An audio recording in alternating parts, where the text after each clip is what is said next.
In most cases, a cruise out into the tropical Caribbean waters would be a dream come true. A nice getaway from the hustle and bustle of everyday life. But for Amy Bradley and her family, a long-needed getaway on a relaxing cruise would quickly turn into one of the most defining and haunting days of their entire lives. This is the terrifying story of Amy Bradley.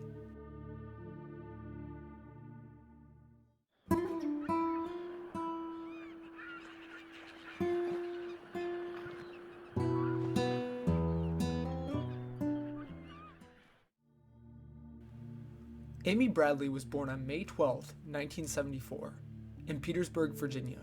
From a young age, Amy showed those around her that she was a bright individual with a strong drive and mentality. As she graduated from Longwood University with a degree in physical education, not only was she smart, but she was also physically gifted, receiving a scholarship to play basketball for the Longwood Lancers. Life was within Amy's hands as she had lined up a job to work as a computer consultant right out of college. There was clearly a lot to celebrate for Amy, so her family decided what better time to take a cruise vacation on the Royal Caribbean. On May 21st, 1998, Amy and her family would begin their much-deserved vacation upon the Rhapsody of the Seas cruise liner.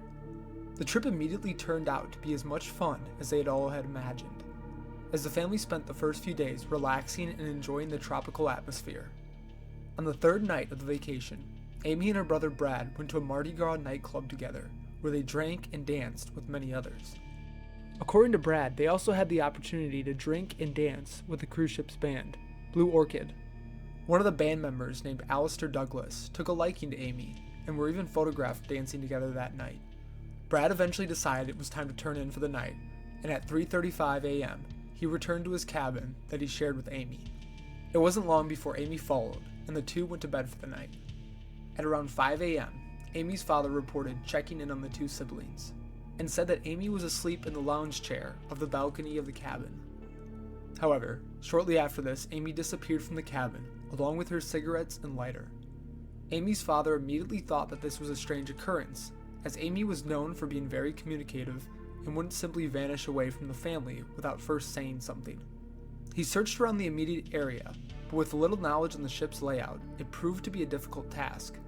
By 6:30 a.m., the entire family was searching for Amy, and had also reported her missing to the crew. Unfortunately for the family, they were unable to convince the ship's crew from making a shipwide announcement about Amy prior to the guests being able to disembark. This act was crucial, and would have kept everyone potentially involved in her disappearance on board, making a search much more plausible. That sadly did not happen, and at 7:50 a.m., after most of the guests on the cruise had left, an announcement was made for Amy to come to the desk of the ship. As I'm sure many of you can assume at this point, Amy never did come to the desk, and for the next 4 days, the Caribbean Coast Guard began a search for her all over the area. You may think this story boils down to Amy simply vanishing without a trace, but that's simply not the case, as the family would continue to experience a series of horrible and strange events in the following years regarding Amy's disappearance.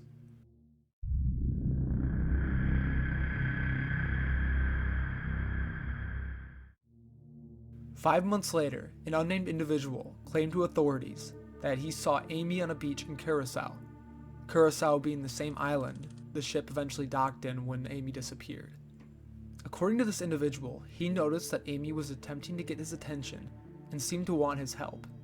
He unfortunately did not act upon this supposed sighting and lost sight of Amy. According to the man's description of Amy, he correctly identified the same tattoos on this woman that Amy had. And he also stated that she was accompanied by a man who seemed to be making sure that she stayed by his side on the beach. Nothing ever came of this report, but given the identical tattoos and area, it's worth mentioning as a possible sighting. Then another few months passed for the Bradley family, when suddenly a spark of hope ignited.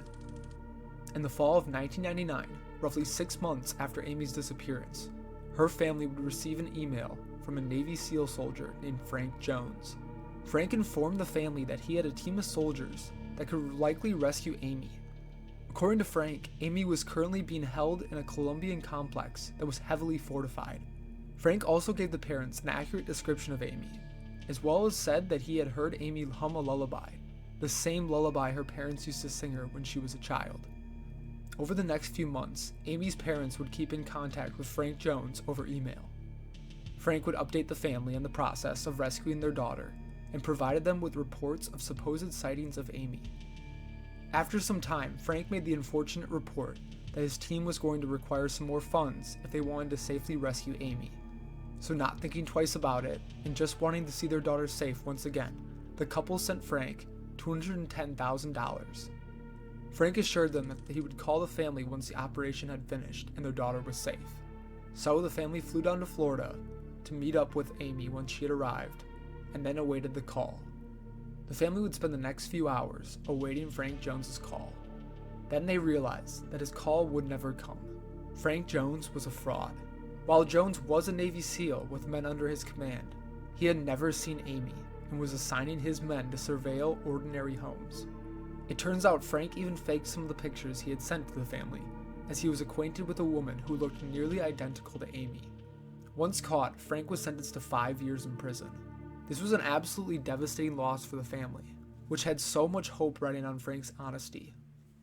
But this would tragically not be the end of the family's torment.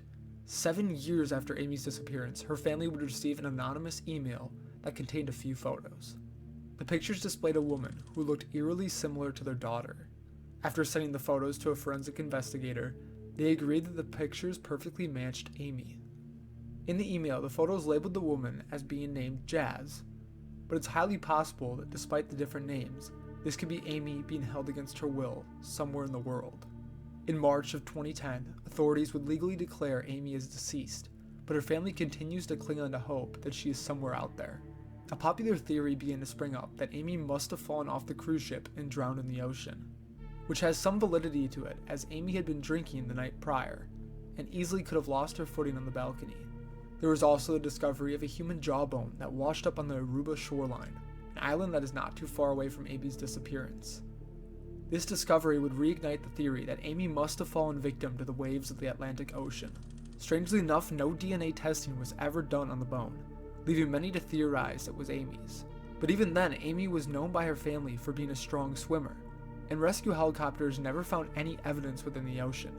Authorities have also stated that many other vacationers have gone missing in the area, so the odds that the jawbone belongs to Amy is incredibly slim. Either way, it's hard to be sure, as there has been no DNA testing ever done on the bone. Another popular theory is that Amy had been kidnapped and sold into the Caribbean crime network. The 2005 photo I talked about earlier being the main piece of evidence to this theory, the name of Jazz likely being Amy's new title. Amy's mother has claimed that this theory is entirely possible, as she remembers watching how her daughter would simply catch the eyes of other individuals wherever she went, and claims that, quote, Amy would have been a trophy. A lot of people have also pointed fingers at the Blue Orchid Band, as one of their members was seen talking to and dancing with Amy the night of her disappearance.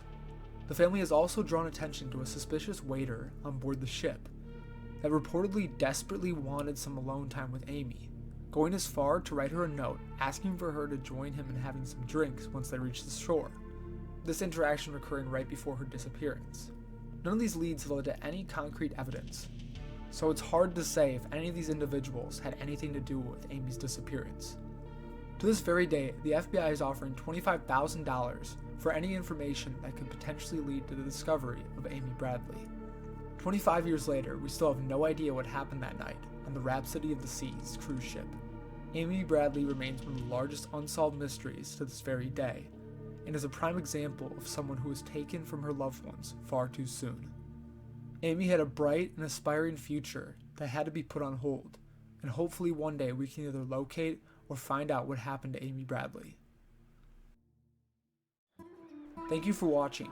If you enjoyed this video, consider subscribing and leaving a like.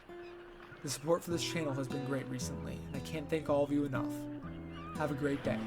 Goodbye.